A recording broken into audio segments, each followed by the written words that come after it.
구약성경 열왕기 하 21장 1절입니다.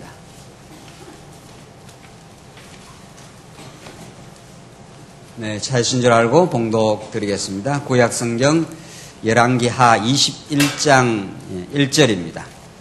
므낫세가 12세에 왕이 되어 예루살렘에서 55년 동안 다스렸다. 그의 어머니의 이름은 헵시바였다. 므낫세가 여호와 보시기에 악을 행하여 여호와께서 이스라엘 자손들 앞에서 쫓아내신 이방인의 혐오스러운 풍속을 따랐다. 그가 자기 아버지 히스기야가 헐어버린 산당을 다시 짓고 바알을 위해 제단을 쌓았으며 이스라엘 왕 아합이 행한 것처럼 아세라를 만들었고 하늘의 모든 별들을 숭배하며 섬겼다. 그는 또 여호와께서 말씀하시기를 예루살렘에 내가 내 이름을 두겠다 하셨던 여호와의 전에도 제단을 쌓고 또한 여호와의 전 두 마당에도 하늘의 모든 별들을 위한 제단을 쌓았다. 그가 자기 아들을 불 속으로 지나가게 하고 길흉을 말하고 주수를 행했으며 신접한 자와 영매를 신임하였고 여호와 보시기에 수많은 악을 행하여 그분을 경록해 했다. 그가 자기가 만든 아세라 우상을 성전에 두었는데 이 성전에 대해서는 일찍이 여호와께서 다윗과 그의 아들 솔로몬에게 이렇게 말씀하셨었다. 내가 이스라엘의 모든 지파 중에서 택한 예루살렘과 이 성전에 내 이름을 영원히 둘 것이다. 만일 내가 그들에게 명령한 모든 것과 내 종 모세가 그들에게 명령한 모든 율법을 그들이 지킨다면 다시는 이스라엘의 발이 내가 그들의 조상에게 준 땅에서 떠돌아다니지 않게 할 것이다. 그러나 백성이 듣지 아니하였으며 므낫세는 그들을 미혹하여 여호와께서 이스라엘 자손들 앞에서 멸하신 이방인들보다 더욱 악을 행하게 하였다. 9절까지 봉독 드렸습니다. 우리는 지금 열왕기 상하에 나타난 통치 언약을 성취하시는 여호와 하나님의 기이하고 놀라운 섭리를 지금 확인하고 있습니다. 자유주의 신학자들이 이스라엘 역사를 왜 우리가 공부해야 하느냐, 한국 역사도 우리가 자세히 잘 모르는데 이런 우매한 질문과 그릇된 해답을 가지고 수많은 사람들을 미혹하지만 하나님이 우리들에게 이스라엘 이 역사를 공부하게 하는 것은 한국사를 공부하는 그런 차원이 아니라 이스라엘 역사를 통해서 언약대로 그 역사를 경륜하시고 성취하시는, 그리고 더 나아가서 예수 그리스도 안에서 적중되게 하시는 그 놀라운 하나님의 영원한 뜻을 우리는 이스라엘 역사를 통해서 확인하기 때문에, 그런 진리를, 그런 하나님을 이 역사를 통해서 드러내시기 때문에 우리는 이 긴긴 이스라엘의 역사를 지금 공부하고 있습니다. 이런 이스라엘 역사는 하나님을 궁극적으로 드러낼 뿐 아니라 이스라엘 역사는 오늘 여러분과 제 영적으로 말해서 우리들의 삶에 그대로 적중되는 그런 본문의 말씀입니다. 따라서 이는 먼 이스라엘의 역사를 공부하는 것이 아니라 그 이스라엘 역사를 하나님께서 모델로 하셔서 당신의 언약 성취의 위대한 영광을 드러내시고 이제 영적 이스라엘인 우리를 하나님께서 어떻게 언약대로 사랑하시고 그 주권적으로 우리를 붙드시고 우리를 끝끝내 하나님께서 이제 구약 이스라엘 나라를 아주 망하게 하지 않고 한번 시련을 통과하기는 하지만 반드시 그들이 남쪽 유다가 돌아오게 하시는 그 섭리처럼 우리를 예수 그리스도 안에서 아주 멸망하지 않고 반드시 승리하도록 하나님께 인도해 가신다 하는 그런 우리의 이야기를 오늘 이 본문에서 읽어낼 수가 있는 것입니다.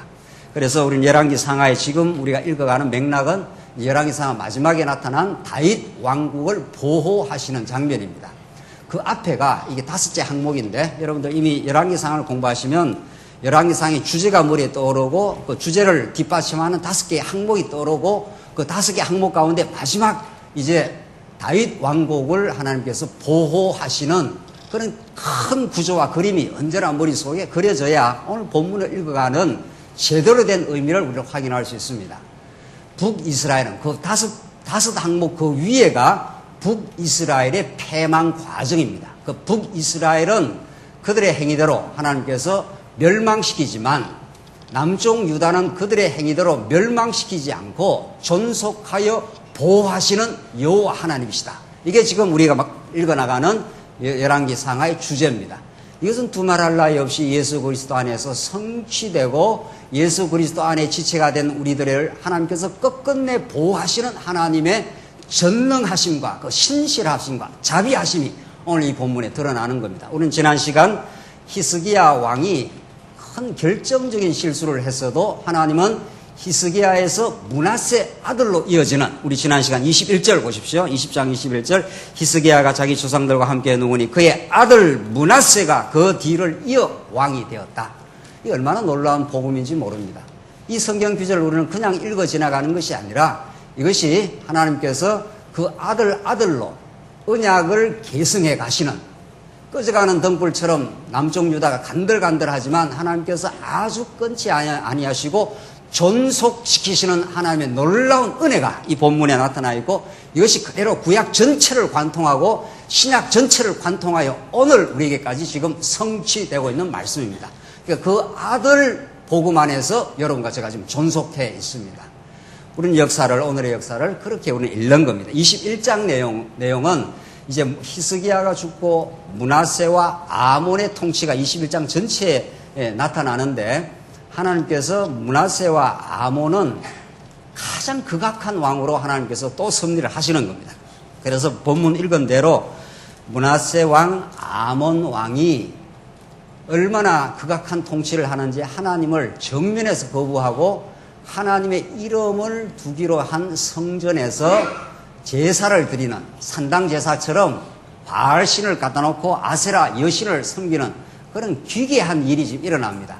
이것을 북이스라엘이 이렇게 범죄했다. 물론 북이스라엘이 남쪽 유다가 범죄한 건데 남쪽 유다가 범죄했다. 이런 차원이 아니라 우리는 하나님의 이것을 작정과 언약 성취로 읽는 놀라운 관점을 우리에게 주신 겁니다. 하나님이 이미 신명기서에서 너희들 들어가서 배부르고 살찌면 음란하던 나를 떠나가게 될 것이고 너희들을 온 천하에 다 흩어버릴 것이다.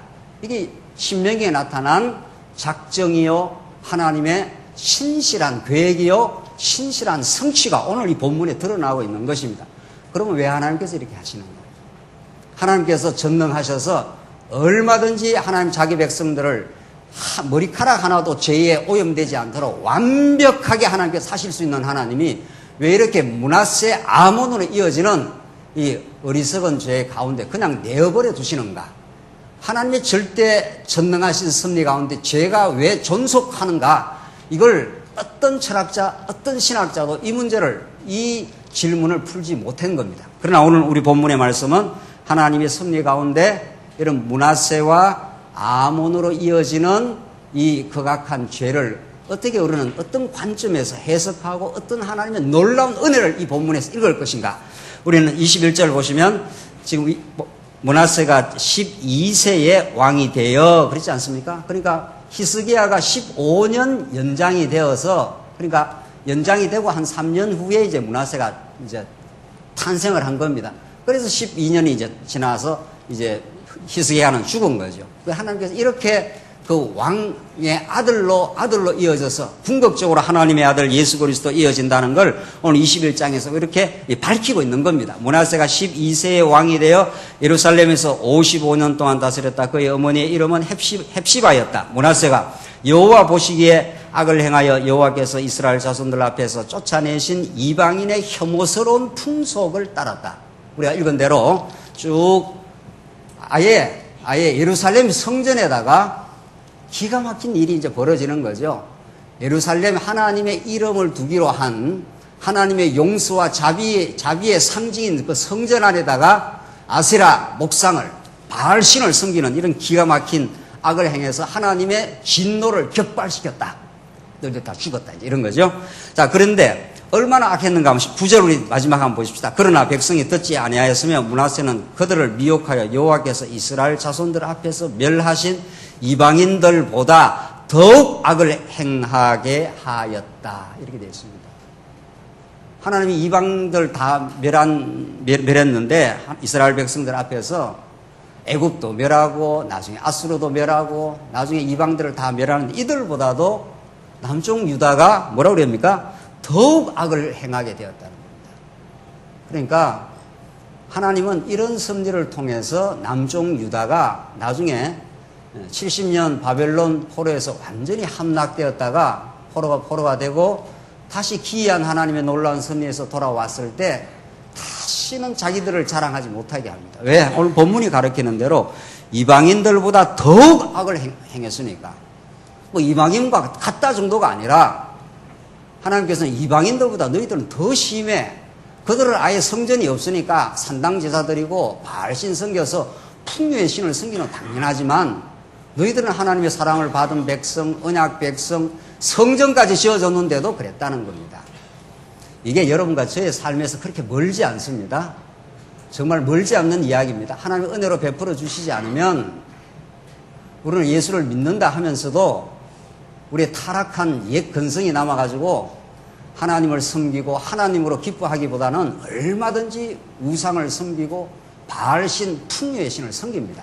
예수 안 믿는 사람들이 풍요의 신, 자본주의의 신, 돈의 신을 섬기는 너무 당연한 거지만은 우리도 하나님의 말씀으로 붙들리지 않으면 얼마든지 그런 세속주의가 우리를 파고들고 그 세속주의로 우리가 즐거워하고 하는 그런 어리석음을 얼마든지 범하게 된다는 겁니다. 그럼에도 불구하고 하나님의 언약에 신실하셔서 로마서 표현대로 말하면 의인은 없나니 하나도 없지만은 하나님이 이 언약하신 대로 약속대로 예수 그리스도를 보내주셔서 그를 무조건적으로 의롭다 하시는 하나님의 섭리. 그래서 다시는 그의 언약의 손길에서 벗어나지 않도록 붙들어 주시는 그 은혜의 영광만을 찬양하게 하기 위해서 하나님 우리를 불순종 가운데 가두시고 우리를 그의 의만을 노래 부르도록 하나님께서 만들어 주신다는 겁니다. 그래서 10절 보시면은 10절로 15절은 이제 여호와께서 이런 극악한 남쪽 유다를 향해서 예루살렘 멸망을 예고하십니다. 신명기 예언대로 그대로 하나님께서 그렇게 예고를 하시는데 보십시다. 10절 그러므로 여호와께서 자신의 종들인 선지자들을 통해 이렇게 말씀하셨다. 유다왕 므낫세가 이 혐오스러운 일들을 하고 아모리 사람들이 그의 앞에서 행한 것보다 더욱 악을 행하였으며 또 자기의 우상들을 통해 유다도 죄를 짓게 하였으므로 여호와 이스라엘의 하나님이 이렇게 말한다. 보아라, 내가 예루살렘과 유다에 재앙을 내릴 것이니 이 소식을 듣는 모든 자들의 두기가 울릴 것이다. 재앙 소문이 들려오면 이제 벌벌 떤다는 겁니다. 내가 사마리아를 잰 다림줄과 아합집을 단 저울로 예루살렘을 재어 마치 사람이 그 그릇을 닦고 그것을 뒤집어 놓듯이 예루살렘을 쓸어내며 또한 내가 내 유업에 남은 자들을 뽑아 대적의 손에 넘겨주어 모든 대적에게 약탈과 노략을 당하게 할 것이니 하나님께서 바벨론을 들어서 재앙을 주어서 너희들을 썰어버리겠다. 15절 이는 자기 조상들이 이집트에서 나오는 날부터 오늘까지 내가 보기에 악을 행하여 나를 경록게 했기 때문이다. 너들 뿌리가 된가? 뭐 이렇게 말하는 거죠. 이집트부터 애굽에서 나올 때부터 지금까지 똑같아.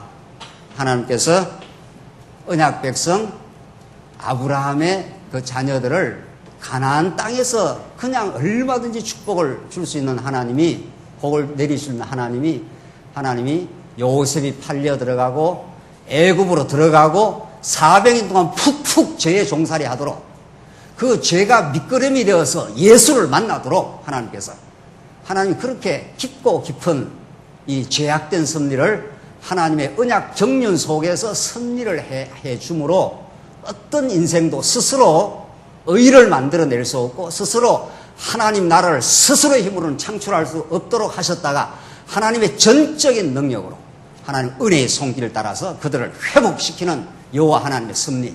이것이 열왕기 상하, 역대기 상하, 에스라, 느헤미야, 에스더에서 만들어 가시는 하나님의 섭리요. 이것이 장차 모든 언약 백성들의 죄를 걸머지시고 십자가에서 완전히 도말해버리시고 3일 만에 부활하셔서 하나님의 나라를 이 땅 위에 실현시켜 나가시는, 그래서 진리의 영, 예수의 영이 오셔서 이 땅 위에 하나님 나라를 드디어 실현해 가시는 하나님의 섭리로 그렇게 오늘 본문이 이어져 가는 겁니다. 그래서 이스라엘 백성들 너희들 이집트에서 나오는 날부터 지금까지 똑같아.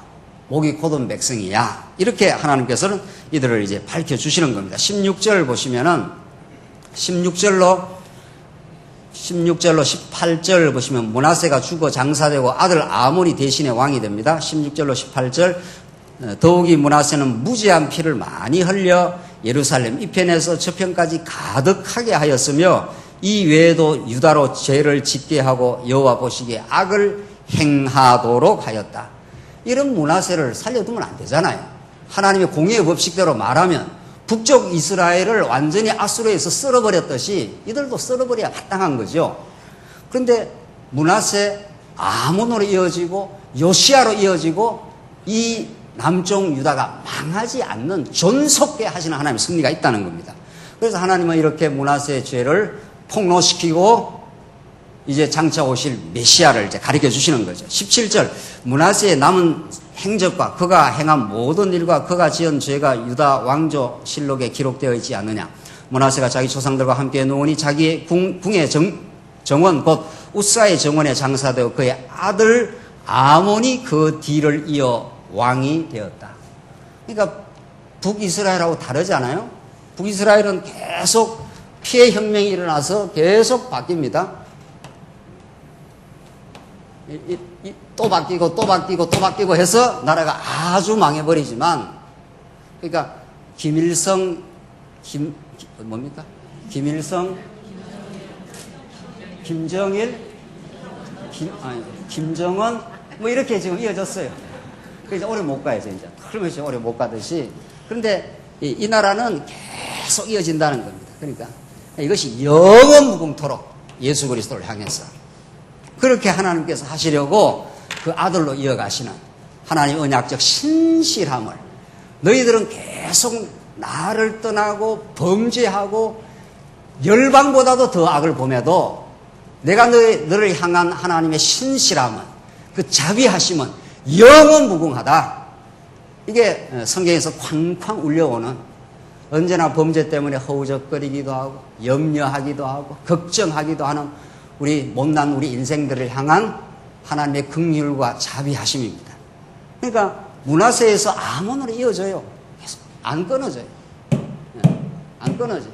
그러나 북이스라엘은 역사로만 보면 다 끊어졌지 않았어요. 나중에 가면 다 끊어져요. 이게 다 끊어져 버렸어요. 그런데 하나님께서 진짜 왕, 이 전부 그림자니까 그렇잖아요. 구약에 나온 건 전부 구약에 나오는 이 말씀들은 장차 오실 실체, 진리의 실체이신 예수 그리스도로 이어져서 영원한 새하늘과 새 땅이 오기까지 하나님께서 이 땅 위에 하나님 나라를 이루시고 영원한 새하늘과 새 땅이 이루어지기까지 하나님은 당신의 일하심을 멈춰본 적도 없고 폐기된 적도 없고 당신이 실패한 적도 없습니다. 그래서 하나님이 하시는 일은 우리가 볼 때 실패도 많고 실수도 많고 범죄가 많아도 하나님은 한 번도 당신의 언약적 섭리를 실패하거나 취소한 적이 없는 하나님. 그것이 오늘 이 본문에 잘 드러나 있습니다. 19절 보십시다. 그래서 아몬이 22세의 왕이 되어 예루살렘에서 2년 동안 다스렸다. 그의 어머니는 욥바 사람인 하루스의 딸로서 이름은 무술레멧이었다. 아몬이 자기 아들 므낫세가 한 것처럼 여호와 보시기에 악을 행하였으니, 나오지 않습니까? 여전히 아몬이 므낫세처럼 악을 행합니다. 21절 자기 아버지가 행하던 모든 길로 행하고 자기 아버지가 섬기던 우상들을 섬기며 경배했고 여호와 자기 조상의 하나님을 버리고 여호와의 길로 행하지 않았다. 아몬도 똑같았다 이 말입니다. 그래서 내가 너희들을 궁극적으로는 다 쓸어버리겠다. 그러나 아주 너희를 버리지 않고 다시 돌아오게 하겠다. 이걸 이제 조금 이제 더 가면은 이제 남쪽 유다가 아주 이제 바벨론에서 붕괴되는 그 장면이 나오는데, 그 붕괴되는 그 현장을 보면서 예레미야가 통일하게 외치는 말씀이 있습니다. 너희들 다 뽑아내었다 다시 심겠다. 예레미야 1장에 그렇게 말씀하시고, 하나님께서 예레미야를 통해서 너희들의 상처를 가한다. 그리고 그 상처가 치유 불가능하다. 다시는 치료할 약이 없다. 너희들 스스로는. 그러나 내가 너희를 다시 회복시키겠다. 그게 예레미야 한번 찾아보십시다. 예레미야 30장 본문 한번 찾아보십시다. 예레미야 30장 12절 말씀입니다. 이스라엘 백성들이 죄가 얼마나 심각하고 그들이 치유 불가능한 문둥병 같은 유출병 같은 것이었기 때문에 하나님이 손을 대지 않으면 치유 불가능하다 하는 것을 예레미야 선지자를 통해서 잘 밝혀주고 있습니다. 예레미야 30장 12절입니다. 이 시대 전후로 이제 드디어 선지자들이 본격적으로 등장을 하는데, 예레미야 우리가 전체를 못 읽어도 한번 보십시다. 30장 12절 말씀을 보시면 참으로 여호와가 이렇게 말한다. 내 상처는 치유될 수 없으며 내 부상은 심각하다. 내 송사를 변호해 줄 자가 아무도 없으며 내 상처를 치료할 약도 없다. 그러니까 치유 불가능하다. 문둥병이다. 유출병이기 때문에 너희들 스스로 너희들이 어떻게 할 수가 없다. 너를 사랑하던 자들이 너를 모두 너를 잊고 찾지 아니할 것이니 이는 내 악행이 많고 내 죄가 허다함으로. 그러니까 예레미야 선지자는 그 죄악의 문제를 이 상처의 문제로 지금 이제 표현을 그렇게 하는 겁니다. 내가 원수를 치듯이 너를 치고 잔인한 자들을 경계하듯이 너를 징계하였기 때문이다. 내가 어찌하여 내 상처 때문에 부르짖느냐. 내 악행이 많고 내 죄가 허다함으로 내가 내게 이 일을 하였으니 내 고통은 치유될 수 없을 것이다. 누가 너희들의 그 죄악을 치유할 수 있겠는가? 아무도 그 질병을 고칠 수가 없다. 그래서 레위기서에서 이스라엘 백성들이 문둥병이 걸리면 제사장한테 가라. 그럼 제사장이 판결을 내려준다. 이게 진짜 문둥병인지 아닌지. 그 문둥병이다 판결이 떨어지면은 진 밖으로 빨리 쫓아보내라. 그래서 그들을 치유할 수 있는 약을 줘라. 이렇게 해서 제사장이 이스라엘 백성들의 병이 얼마나 심각한 단순한 피부병인지 치유 불가능한 문둥병지를 진료를 해주겠다는 겁니다. 성경이 아니면 우리 인간의 문제를 제대로 진단할 수 없고 처방 내릴 수 없는 거죠. 그러니까 철학은 가짜라는 겁니다. 헛된 속임수라는 겁니다. 철학은 우리 인간이 열심히 노력하면 도덕적 존재가 될 수 있다. 우리가 의로울 수 있다. 이게 인간에 대한 잘못된 처방, 잘못된 진단, 잘못된 처방인 거죠.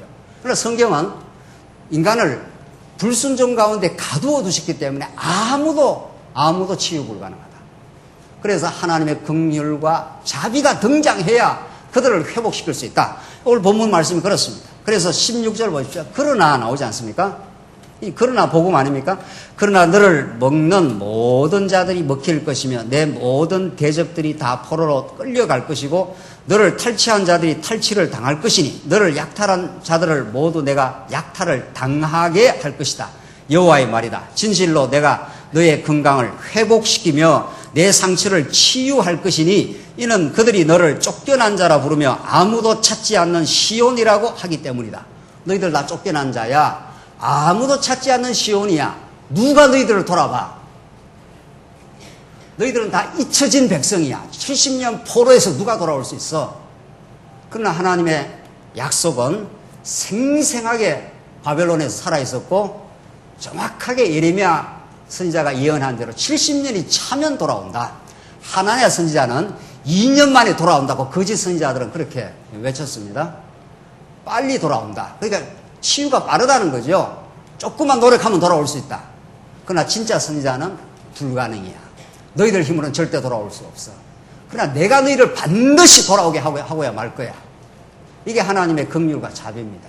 그래서 하나님은 돌아와서 찬양을 만드시려고 하나님의 섭리는 이 전체를 한눈에 보고 계시고 돌아와서 완전 무너졌다가 치유 불가능한 상태에서 완전히 하나님께서 회복해서 돌아와서 하나님만 찬양하게 하시려고. 그래서 예레미야는 이 무너져 나가는 남쪽 유다, 불바다가 된 남쪽 유다를 바라보면서 하나님의 긍휼을 읽어냈습니다. 그 죄의 웅덩이 속에서 깊고 깊은 하나님의 은혜와 자비를 읽어낸 그게 하나님의 선지자의 뜻인 거죠. 하늘의 뜻이니까. 그러니까 역사의 모든 진행은 결국 선지자를 통해서 하나님의 뜻을 전달해 주시려고 하나님 역사의 바탕을 지금 깔아가는 겁니다. 예수님 십자가 돌아가셨을 때 온 하늘이 캄캄해졌고 사단이 승리했다고 그랬지만 하나님의 뜻은 3일 만에 부활하여 하나님의 참된 승리와 성도들의 승리를 그 십자가 안에 담고 부활의 역사를 만들어내신 겁니다. 그래서 우리는 결코 절망이 없습니다. 모든 것이 다 끝장이 나도 모든 것이 끝장난 것 같아도 오히려 그 끝장남 속에 하나님의 생명의 씨가 잉태하고 새로운 부활의 역사는, 하나님의 돌보심의 역사는, 하나님이 회복하시는 역사는 그때부터 이제 시작이 된다는 겁니다. 그러니까 어중간히 나갔다 돌아오는 법은 없다는 거죠. 탕자가 적당하게 갔다 돌아오면 어떻게 합니까? 이거 또 나가도 되겠네 하지 않습니까? 그러니까 탕자가 어디까지 나가야 됩니까? 나가서 돈 떨어지고 일하려고 하는데 일할 거 없고, 그래서 개주리까지 내려가고 줄여 어떻게 해요? 죽는구나. 죽어야 살아나는 겁니다. 이게 이순신 장군이 그랬다라고요. 죽으려 하면 뭐라고요? 살려고 하면 어떻게 해요?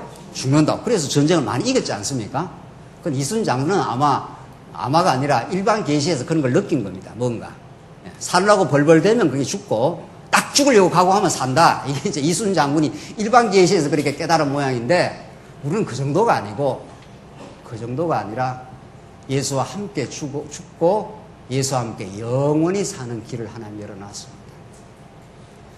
그래서 우리는 참으로 사는 길로 지금 가고 있습니다. 생명의 길로 하나님께서 인도하셔서 우리 하나님만이 여호와십니다. 하나님만이 우리 길이시고 진리이시고 생명이십니다.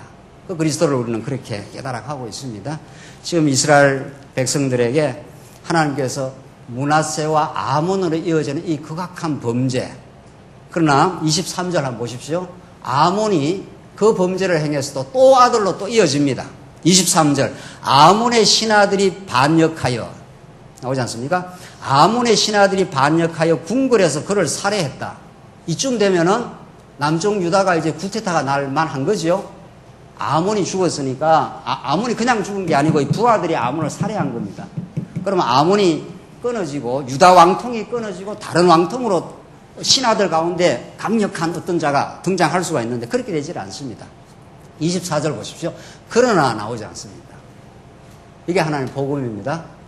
그 신하들이 아몬을 척결하여 죽여버리고 다른 왕을 세울 수가 있는데 하나님 그걸 허락하지 않습니다.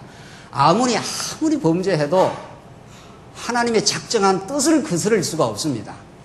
작정한 그 아들로 이어지는 이 복음을 거스를 수가 없습니다. 그래서 24절 보시면, 그러나 그 땅의 백성들이 아몬 왕에게 반역한 자들을 모두 죽이고 그 다른 왕을 세우지 못하도록 하나님 그렇게 하셨다, 이런 뜻입니다. 그 뒤를 이어 그의 뭐라고 되어 있습니까? 아들 요아스를 왕으로 삼았다, 이렇게 되어 있어요. 요시야를 왕으로 삼았다, 이렇게 되어 있어요. 그러니까 사단의 권세가 아무리 교회를 흔들어 놓고 우리 인생을 흔들어 놔도 하나님이 붙들린 인생이 망하지 않는다, 지금 그 말입니다. 그래서 아몬 왕을 반역해가지고 아몬을 죽여버리고 다른 왕을 옹립할 수가 있는데 하나님 그걸 허락하지 않는다는 겁니다. 아몬이 그러면 잘나서 그게 아니라는 겁니다. 므낫세도 그랬고 아몬도 그랬고 그냥 하나님을 경배하는 성전에다가 아세라 목상 바알신을 섬겼으니까 그 행위대로 말하면 그 왕조를 끊어버렸어야 되지 않았어요? 그러니까 북이스라엘 끊어버리지 않습니까? 이들의 행위대로 말하면 끊어졌으면 여기도 끊어져야 마땅한데 안 끊어진다, 이런 뜻입니다. 하나님이 그들을 존속해 하신다. 그들을 보호하신다. 보호하시는 살아계신 여호와 하나님이시다. 그러나 이 말씀을 우리가 듣고 이걸 생명 양식으로, 그러나 이것을 하늘 양식으로 우리는 삼는 겁니다. 의에 줄이고 목말라 하던 우리들에게 이 성경 본문을 통해서 정말 그 아들로 이어지는, 그래서 진짜 하나님의 아들로 이어지는, 그래서 우리에게 하늘 길을 열어놓으신, 그래서 어떤 경우에도 하나님이 열어놓으신 그 하늘의 길을 아무도 닫을 수 없다. 그렇게 계시록에서 내가 열면 닫을 자가 없고 내가 닫으면 열 자가 없나니, 이렇게 그 하늘 문을 열어놓으신 하나님의 소망이 우리에게 있는 겁니다. 그래서 우리가 어떤 경우를 당해도 우리에게는 결코 절망 없음, 이것을 오늘 본문이 우리에게 가르쳐주고 있습니다. 25절, 아몬이 행한 나머지 행적이 유다 왕조 실록에 기록되어 있지 않느냐. 사람들이 아몬을 우사의 정원에 있는 그의 무덤에 장사 지내니 그의 아들 요시야가 그 뒤를 이어 왕이 되었다. 자, 이제 요시야 시대로 22장이 이어지는데 이제 불꽃이 다 희미해져가는, 꺼져가는 남쪽 유다의 마지막 한 번 하나님께서 다시 요시야를 통해서 새로운 불꽃을 회생시킵니다. 그러니까 하나님은 언제나 다 꺼져가도 하나님이 역사하시면 새로운 요시야 종교 계획이 단행되는 그 놀라운 역사를 하나님이 남쪽 유다 마지막 즈음에 한번 보여주심으로 요시야의 진정한 실체이신 예수 그리스도가 우리를 새롭게 얼마든지 우리를 변화시킬 수 있고 우리를 새로운 하나님 나라 삶으로 인도할 수 있다는 것을 그림자적으로 22장 전체 22장, 23장에 이어지는 요시야 통치를 통해서 우리를 잘 보여준다. 그 핵심이 뭐냐 하면은 요시야의 종교 개혁은 성전을 중심으로 이루어지는 겁니다.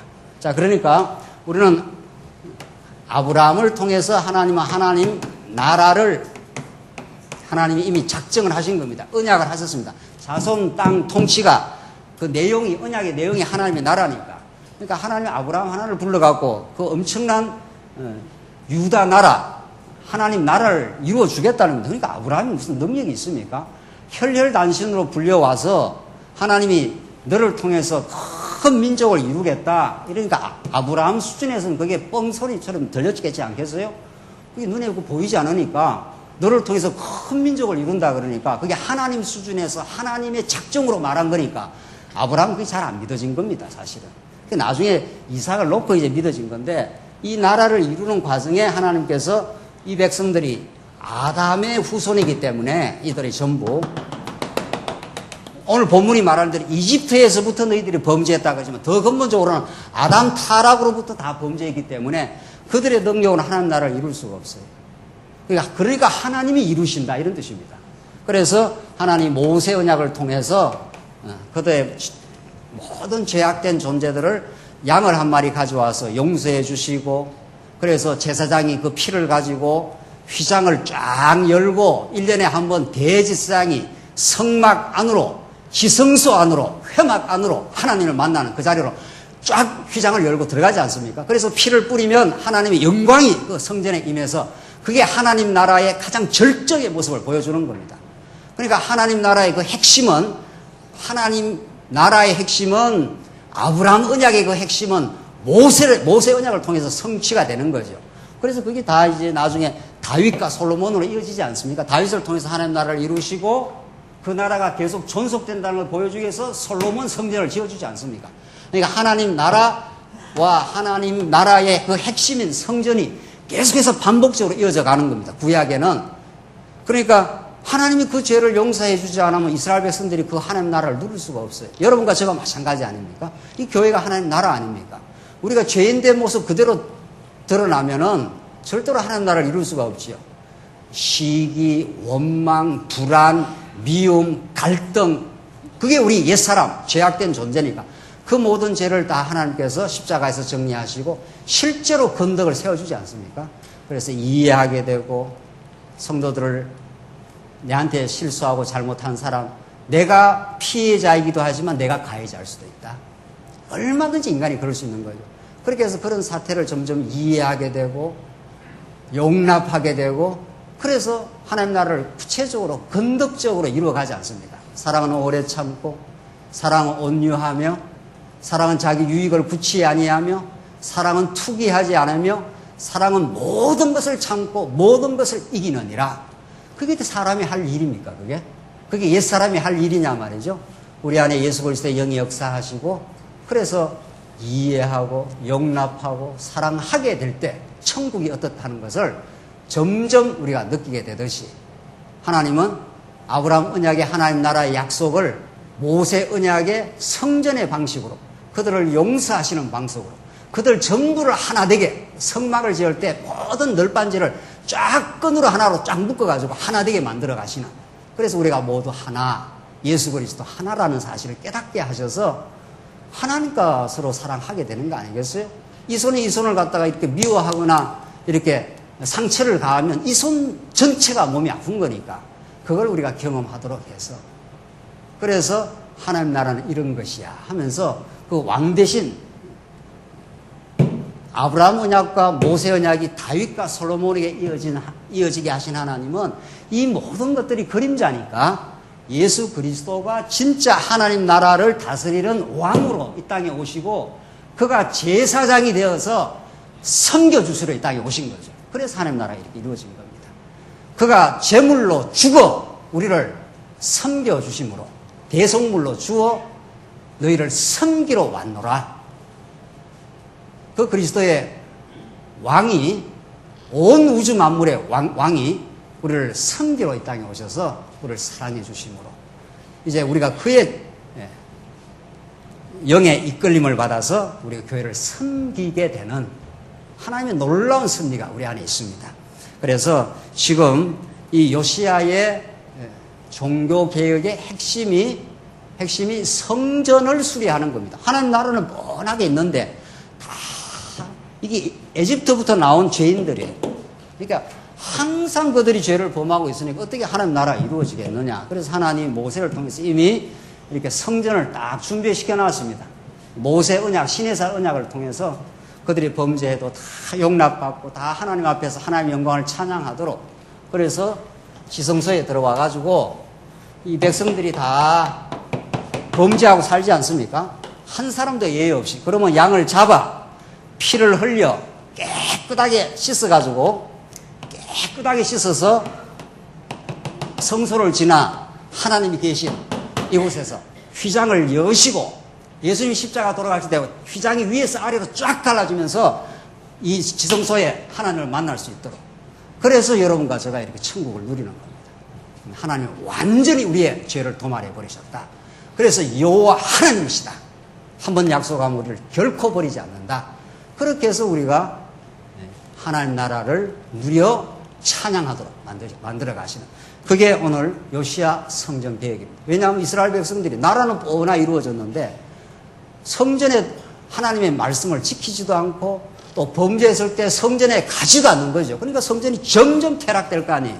다시 말해서 신약적으로 보면 예수 그리스도를 의지하지 않는 거죠. 하나님의 말씀 앞으로 나오질 않으니까 그게 뭐 그 삶이 보나 마나 뻔한 거죠.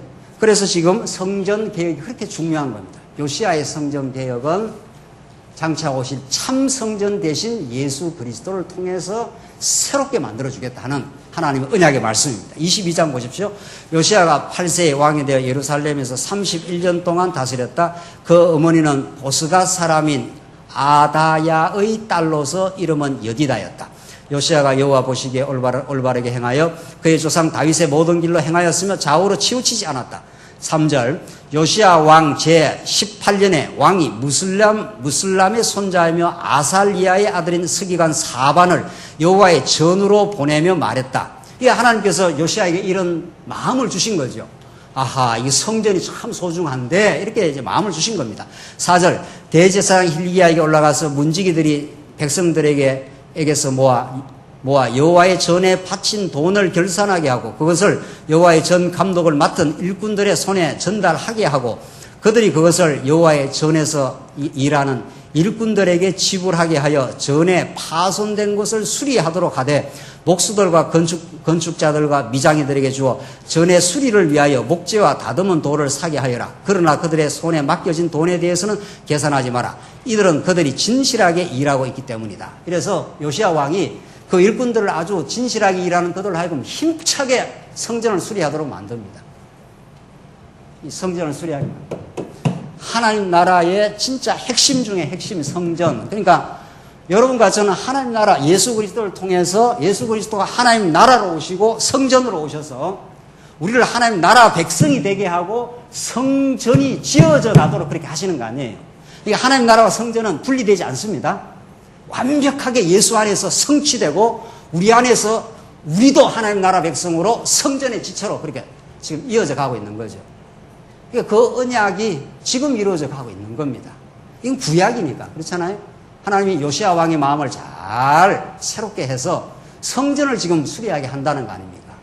그래서 성전에서 제사 제도가 이루어지도록 그래서 성전에서 모든 죄를 탕감받고 하나님을 회막에서 만날 수 있도록 그의 영광을 노래할 수 있도록 그렇게 하신다는 겁니다. 그러니까 이 성경신학이 얼마나 입체적입니까?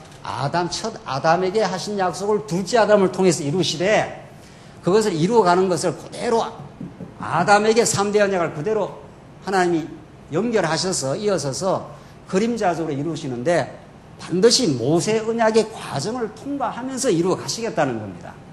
왜냐하면 이스라엘 백성들이 다 죄인이니까 하나님 나라를 스스로 만들 수가 없어요. 의와 평강과 그 기쁨을, 희락을 만들어낼 수가 없어요. 그러니까 하나님이 주시겠다는 겁니다. 그러니까 여러분과 저에게 주어지는 하나님 나라의 의, 내가 의로운 백성, 마음에 주어지는 평강, 이게 어떻게 해서 우리가 이루어진 겁니까? 이 세상이 이렇게 소란스러운데. 그래도 하나님이 우리를 통치하신다고 하는 놀라운 메시지가 우리에게 평강을 주지 않습니까? 희락이 어디서 오는 겁니까? 희락이. 이게 우리의 죄악을 모두 사해 주신 그분의 놀라운 은혜와 사랑이 우리에게 기쁨이 되는 거죠. 신랑 잘 만나면 신부가 한없이 기쁜 거죠. 그렇잖아요. 그러니까 우리가 새하늘과 새 땅에서 새하늘과 새 땅 가면 진짜 신랑 만나지 않습니까? 진짜 신랑. 여기 남자들도 다 신부예요. 우리 남자 성도들 말이죠. 영적으로 말하면 우리가 다 신부 아닙니까? 진짜 신랑 만나면 진짜 기쁜 거죠. 세상 신랑은 좀 시원찮은 데가 많아가지고 기뻤다 슬펐다 하잖아요. 다 안 그런가 봐요. 매일 기쁜가 봐요. 진짜 신랑, 영원한 신랑, 변함없이 우리를 사랑하는 신랑, 그분이 언약의 내용입니다. 그래서 하나님 나라를 꼭 이루어 주시겠다고 합니다. 그래서 아무리 실수하고 범죄해도 아브라함이, 모세가 실수하고 범죄해도, 지금 므낫세 왕, 아몬 왕이 범죄해도 하나님이 요시야 왕에게 하나님 나라를 지금 계속 이루어 주겠다는 겁니다. 그래서 내가 여호와임을 증명해 주겠다. 이게 하나님이 하시는 일입니다. 그래서 우리가 늘 이 말씀을 깨닫고 마음에 힘을 얻습니다. 하나님 요시야 왕에게 성전을 수리하게 하는 것, 이 기가 막힌 역사입니다.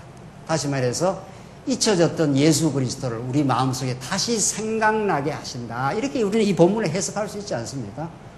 성전을 다 퇴락돼서 성전을 소중하게 안 여기는 거예요. 그러니까 제가 죄인이 아니라는 거예요.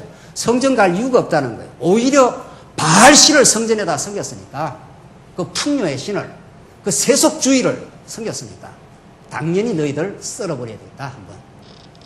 그 요시야의 개혁은 잠시 이 나라를 새롭게 했지만 하나님의 그 불붙는 진노를 아주 상쇄할 수가 없습니다. 그래서 하나님께서 아주 남쪽 유다를 썰어버리고 맙니다. 그러나 한번 썰어야, 탕자가 바닥을 쳐야 이제 올라옵니다.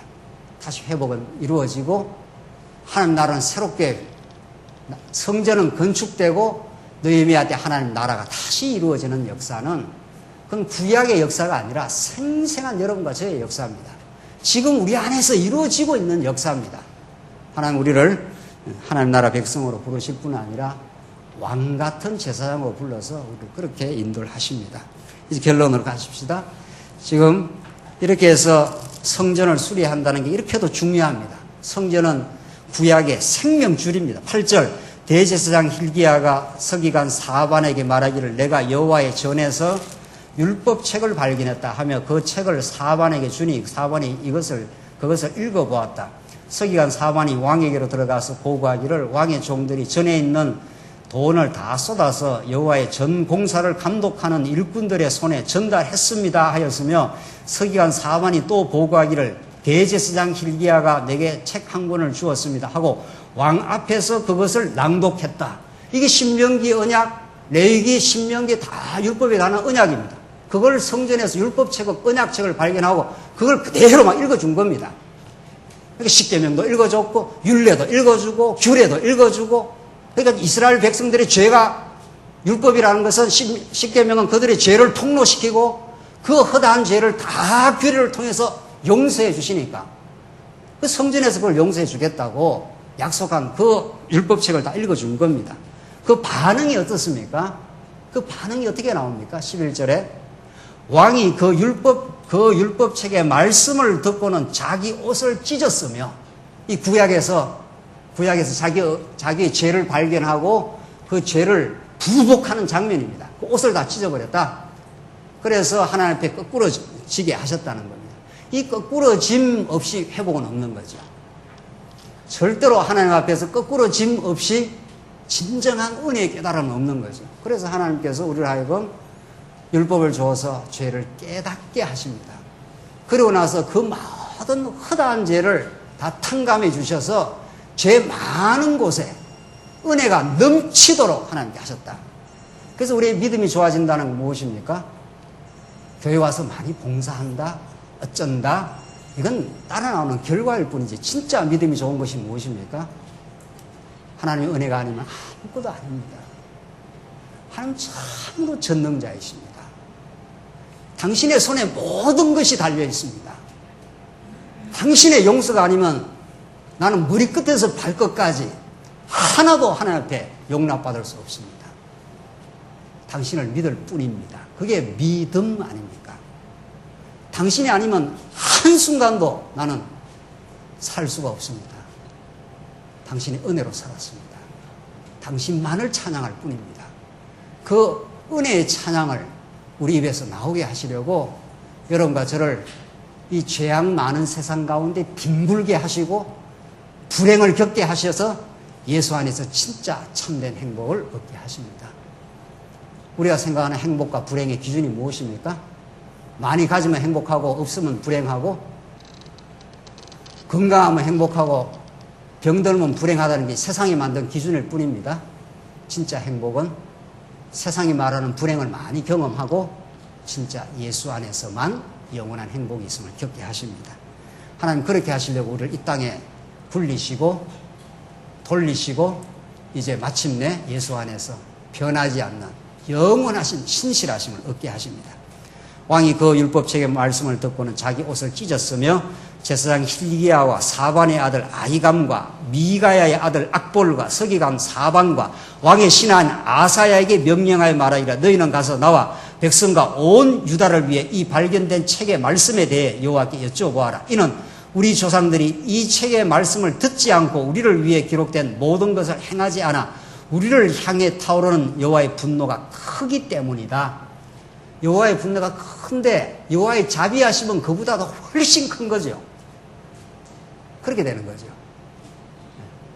그 진노를 예수님이 십자가에서 온통 한 번에 다 경험하시고 엘리 엘리 라마 사막다니 어찌하여 나를 버리셨나이까라고 그 하나님의 진노를 십자가에서 완전히 온몸으로 경험하시고 우리에게는 그 분노를 잠재우시고 하나님의 긍휼과 자비로 우리를 덮으셔서 여러분과 저를 오늘 있게 하셨습니다.